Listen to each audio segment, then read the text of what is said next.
Bonjour, c'est Amal Cosma et je suis ravie de t'accueillir pour cette nouvelle mini-série de références petite enfance, le podcast qui interviewe les pros de la petite enfance. Le but de ce podcast est de te partager leur passion, leur parcours et d'en apprendre un maximum sur les métiers de la petite enfance. Si toi aussi tu aimes ce métier et que tu as envie de le partager avec nous, ce podcast est fait pour toi. Juste avant de démarrer, quelques petits messages. D'abord, je te recommande les 2 premières saisons si tu as envie de travailler tes process et ton management.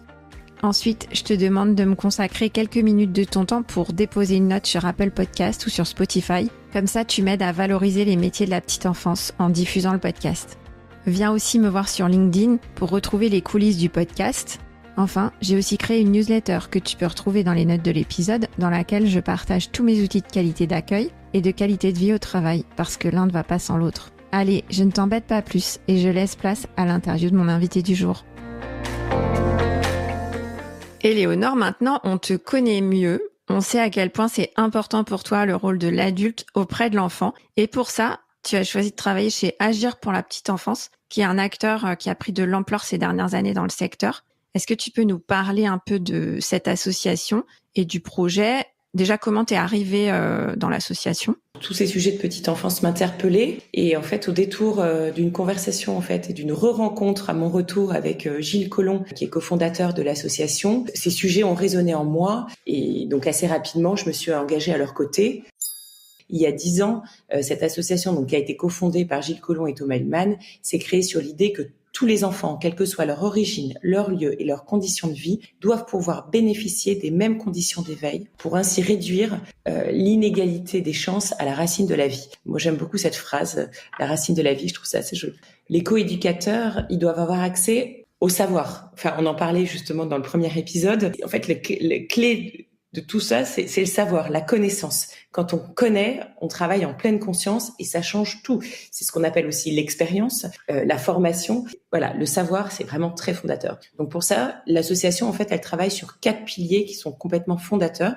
Le renforcement du lien du trio enfants, parents et professionnels. Et même maintenant, on analyse, nous, avec nos actions, que finalement, on est passé au quatuor en intégrant maintenant la cité, les communes, qui font partie des coéducateurs de l'enfant. La valorisation des professionnels de la petite enfance et l'impact qu'ils ont sur le développement de l'enfant. Donner accès aux professionnels aux données sur le développement de l'enfant et notamment toutes les données qui sont autour des neurosciences.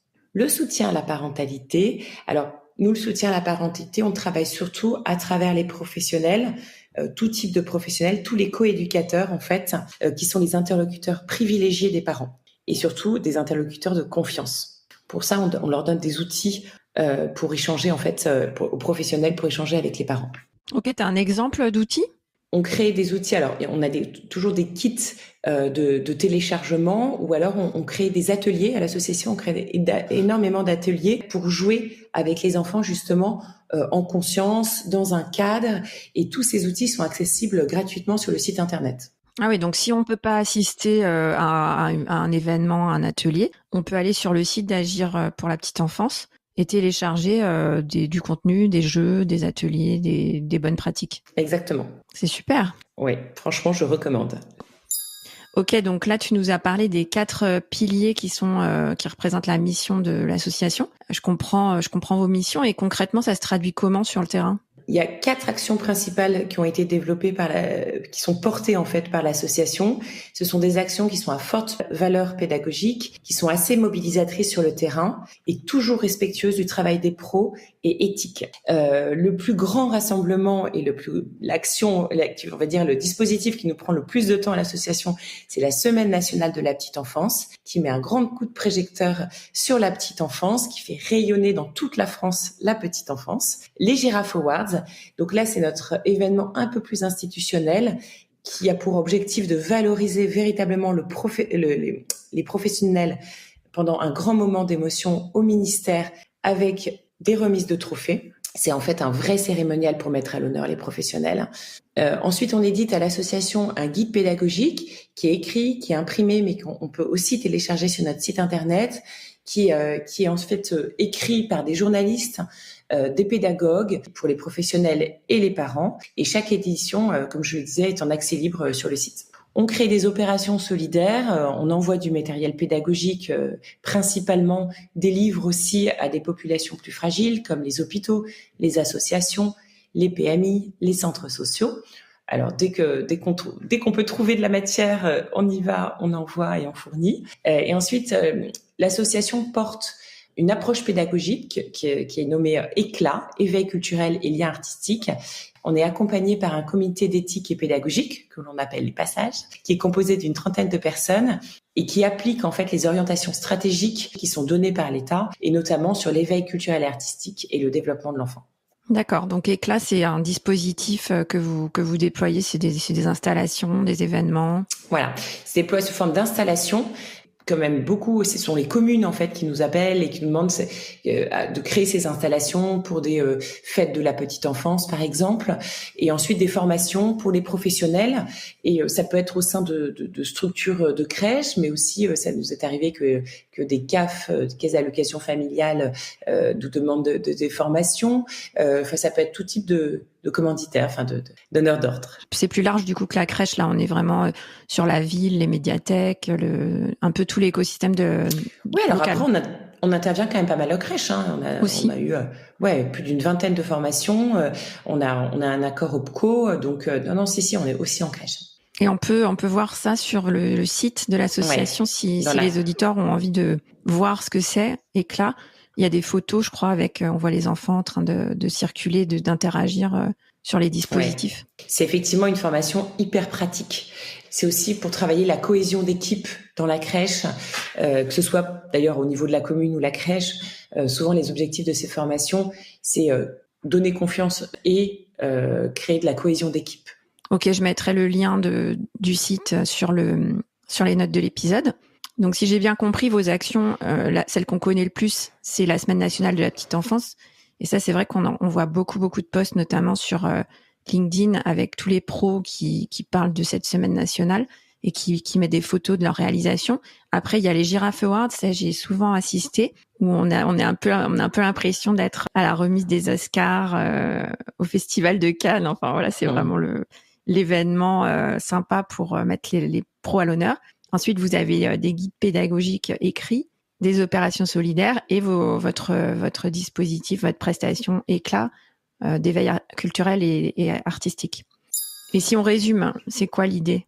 Alors nous, du coup, on cherche vraiment à fédérer un écosystème de la petite enfance qui est extrêmement varié, qui est composé en gros de l'accueil individuel et collectif, des lieux d'accueil sociaux, des communes. En général, on est en lien avec les services petite enfance, les lieux culturels et créatifs, mais aussi de plus en plus d'indépendants, d'associations de quartier, de maisons de la parentalité. Encore une fois, l'écosystème, il est ultra varié. On cherche à toucher en fait des pros de manière à ce que tous les enfants et tous les parents puissent avoir accès à nos actions. Et ça, c'est un sacré travail.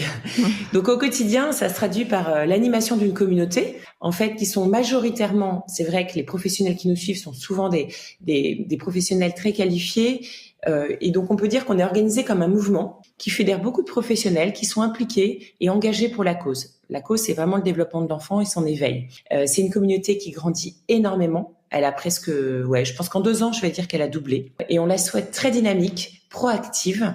C'est pour ça que nous, on est de plus en plus dynamique sur les réseaux, dans les échanges. On nous écrit de plus en plus. Et là, par exemple, à l'association, on a ressenti le besoin d'avoir une community manager. En fait, community manager, c'est la personne qui est derrière les réseaux sociaux. Et donc, c'est une EJE, une éducatrice de jeunes enfants, qui est une ex-girafe d'or et donc qui est hyper impliquée et qui répond et qui crée des contenus, qui crée un échange entre pairs qui est hyper satisfaisant. D'accord. Donc, on voit l'importance de la pédagogie pour vous, puisque même votre community manager est un pro de la petite enfance. Ce que tu dis, ça correspond aussi à une autre interview que j'ai fait avec Elisabeth Laitier. Elisabeth Laitier a parlé justement de cet aspect hétéroclite du secteur. Elle dit comme toi qu'à la fois c'est enrichissant, mais c'est aussi une source de complexité. Et du coup, ça prend tout son sens quand tu dis que vous essayez de fédérer la communauté au sein d'Agir. Et on voit bien que vous rassemblez de plus en plus de pros de la petite enfance. Ça, on le voit notamment sur les réseaux sociaux. Et toi, du coup, ton rôle au quotidien ? Donc moi, mon rôle sur le papier, c'est d'être directrice des opérations et de la communication. Et mon job, il est hyper varié et aucun jour ne se ressemble, je peux te le dire. Ma mission, en fait, elle est de rendre nos actions clairement identifiées et faire grandir le projet dans sa globalité, de fédérer, de mobiliser, se recentrer en se disant est-ce que ça, pour cette action, on est légitime? Est-ce que là, on est vraiment dans notre rôle?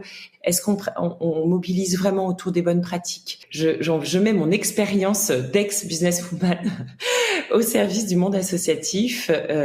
C'est un monde. Moi, j'ai été présidente d'association pendant 9 ans, donc aussi dans le secteur de la petite enfance. Et c'est vrai que c'est un secteur, on se rend pas toujours compte de l'extérieur, mais assez complexe parce qu'il faut concilier les enjeux financiers parce que, comme tout le monde, l'association elle a des besoins financiers et le côté non lucratif. Tout à fait. Et d'ailleurs, je dis businesswoman, mais j'aime pas du tout ce mot. Pour moi, il n'y a pas d'opposition véritable entre le monde de l'entreprise et le monde associatif. En l'occurrence, les deux entités ont besoin de faire grandir leur projet, de faire grandir leur mission, de se structurer, d'être organisées.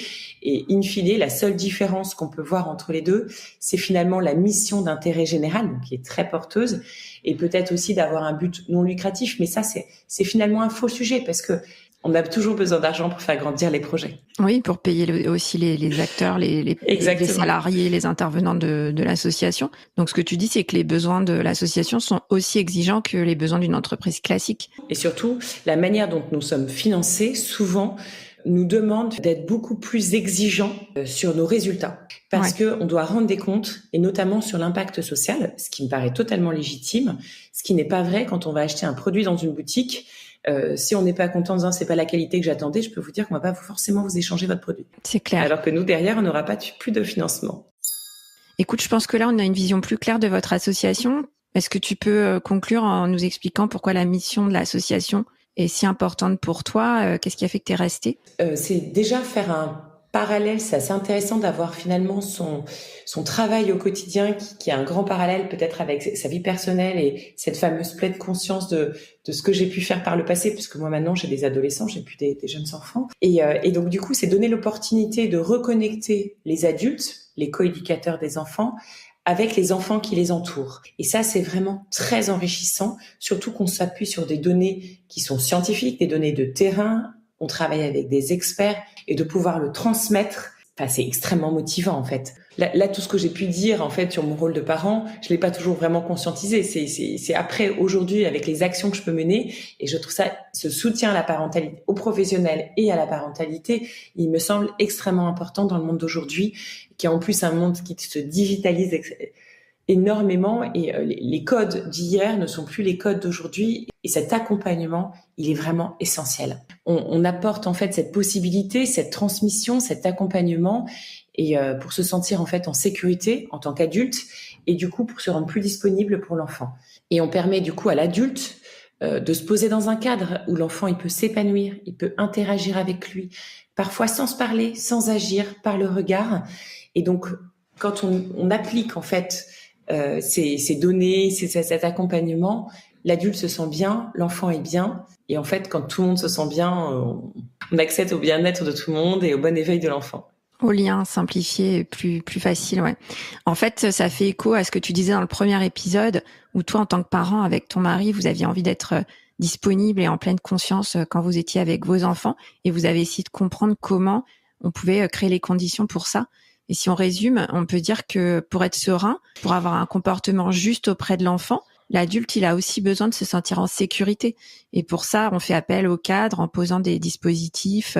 Donc vous, votre asso, vous donnez la possibilité aux adultes qui participent d'entrer en communication avec l'enfant dans un cadre propice, rassurant.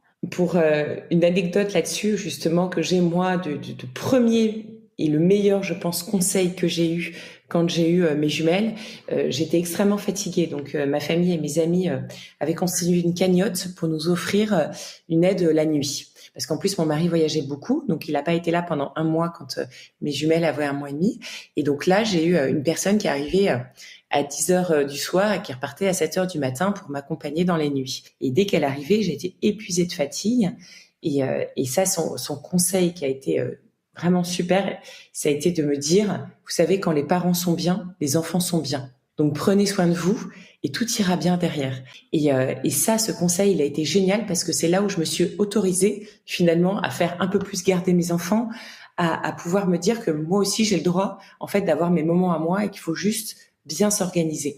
Et cette personne qui était justement garde de nuit, qui était plutôt là finalement pour faire en sorte de faire le relais la nuit pour nourrir les filles et que je puisse un peu dormir, sa meilleure valeur a été les conseils qu'elle m'a donnés. Quand elle arrivait à 10h du soir, j'étais censée aller me coucher et je ne me couchais pas. On discutait entre une demi-heure et 1 heure. Elle me disait, mais allez vous coucher, allez vous reposer. Alors je dis, mais non, mais ces échanges que j'ai avec vous, ils sont tellement bénéfiques pour moi que je les garde et que c'est aussi bien que le fait d'aller me reposer. Ouais, se ressourcer, c'est aussi ça. Écoute, super, c'est un beau témoignage. Ce que je te propose maintenant, c'est d'entrer le détail d'un de vos dispositifs phares dans notre prochain épisode. Allez, c'est parti, on y va.